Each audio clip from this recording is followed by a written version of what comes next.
Good morning, I'm Tommy from Presidential Heating and Air Conditioning, and your second tip for getting your system ready for the spring if we don't make it in time is changing your filter.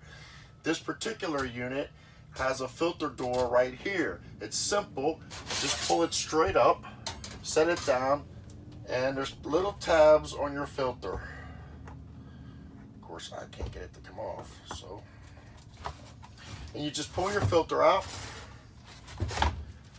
set it aside, have your second filter ready,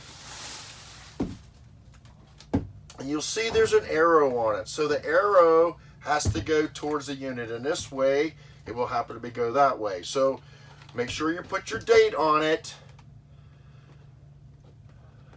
so you know when you changed it last. It's always a good remembrance. And then slide it back in, put your door back on, and you're all done.